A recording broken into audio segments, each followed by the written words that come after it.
लाखों अश्वमेध हो 100 गंगा स्नान, इनसे उत्तम है कहीं शिव चरणों का ध्यान। जैसे तनिक सुहागा सोने को चमकाए, शिव सुमिरन से आत्मा अद्भुत निखरी जाए।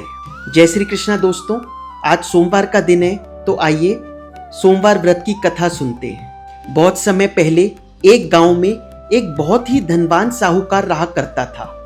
साहूकार और उसकी पत्नी के जीवन में किसी भी चीज की कमी नहीं थी, परंतु उसको एक दुख था कि उसके कोई संतान नहीं है। संतान के लिए साहूकार शिव भक्ति में लीन रहता था। वह प्रत्येक सोमवार व्रत रखता था और मंदिर जाकर शिव गौरी की पूजा श्रद्धा भाव के साथ करता था। साहूकार के इस भक्ति में अंदाज को देखकर पार्वती माँ उससे अत्यधिक प्रसन्न हो गई थी। पार्वती माँ ने भगवान शिव से कहा कि वह साहूकार की इच्छाओं को पूरा कर दे। इस पर भगवान शिव ने अपनी प्रतिक्रिया देते हुए कहा कि हर एक प्राणी अपने कर्मों का फल उसके जीवन में भोग कर जाता है। पार्वती माँ अपने दयालु स्वभाव की वजह से शिवजी से आग्रह करती रही। माँ पार्वती के ममतामयी स्वभाव को देखकर शिवजी उनकी इच्छा पूरी करने के लिए तैयार हो गए। शिवजी ने साहूकार को पुत्र का वरदान दिया और कहा कि साहूकार का पुत्र सिर्फ 12 साल तक जीवित रहेगा। साहूकार दोनों की बातों को ध्यानपूर्वक सुन रहा था। भगवान शिव का जो फैसला था वह उसे स्वीकार था। उसने ना ही कोई खुशी जताई और ना ही दुख। पहले की तरह वह अभी भी भगवान शिव की पूजा बहुत ही श्रद्धा भाव से करता रहा। कुछ समय बाद साहूकार के घर में किलकारियां गूंजी और उसे पुत्र प्राप्ति हुई। धीरे धीरे समय बीतता गया और उसका पुत्र 11 वर्ष का हो गया था। साहूकार ने अपनी पत्नी के भाई को बुलाया और उसे आदेश दिया कि वह उसके पुत्र को काशी ले जाए और वहां उसे विद्या प्राप्त करवाए। साहूकार ने अपने पुत्र के मामा को झोली भर के धन दिया और कहा कि रास्ते में जाते जाते तुम यज्ञ करवाते जाना और अपने यज्ञ के दौरान वहां मौजूद सभी ब्राह्मणों को भोजन करवाना और उन्हें दक्षिणा देना। साहूकार का आदेश मिलते ही मामा और भांजे काशी जाने के लिए निकल पड़े। रास्ते में उन्होंने जहां भी यज्ञ करवाया वहां ब्राह्मणों को भोजन करवाने के साथ दक्षिणा भी दी। रास्ते में एक गांव आया जहां का राजा अपनी बेटी की शादी करवाने की तैयारियां कर रहा था।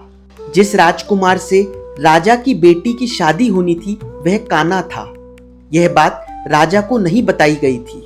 राजकुमार के पिता ने जब साहूकार के बेटे को देखा तो उसने अपने मन में एक तरकीब सोची। उसने विवाह के समय अपने बेटे की जगह साहूकार के बेटे को बिठा दिया। साहूकार का बेटा ईमानदार था। उसने राजा की बेटी के दुपट्टे पर यह लिखा कि वह उसका होने वाला पति नहीं है, उसका होने वाला पति कान्हा है और वह तो साहूकार का बेटा है जो काशी पढ़ने जा रहा था। यह पढ़कर राजकुमारी ने अपने पिता को सारी बात बता दी, जिसकी वजह से बारात को वापस जाना पड़ा। कुछ दिनों बाद मामा और भांजे काशी पहुंच गए और वहां जाकर यज्ञ कराने लगे।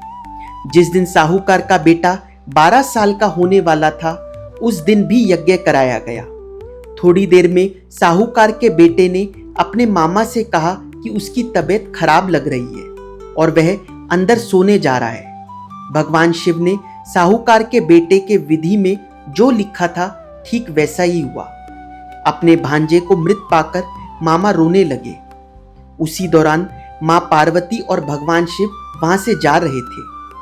अपने रास्ते में माता पार्वती ने शिवजी से कहा कि यह इंसान बहुत कष्ट में दिख रहा है, आप इसके सभी कष्ट दूर कर दीजिए। जब भगवान शिव ने देखा कि यह वही बालक है तो उन्होंने कहा कि मेरे कहे अनुसार इस बालक ने अपने 12 वर्ष पूरे कर लिए हैं। माँ पार्वती ने ममता दिखाते हुए महादेव से बालक की आयु बढ़ाने के लिए आग्रह किया।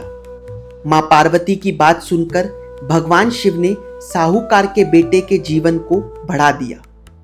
काशी से अपनी शिक्षा पूरी करने के बाद मामा और भांजे वापस अपने गांव की ओर जाने लगे। रास्ते में वही गांव आया जहां उसकी शादी कराई गई थी। मामा और भांजे ने यज्ञ करवाया।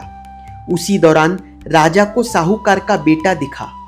राजा मामा और भांजे को अपने महल ले गया और वहां से उनके साथ अपनी बेटी को विदा कर दिया। साहूकार और उसकी पत्नी अपने बेटे की राह देख रहे थे। उन्होंने यह सोच रखा था कि बेटे के मृत होने की खबर आती है तो वह भी अपना जीवन त्याग देंगे, किंतु उनका बेटा सही सलामत अपने घर आया।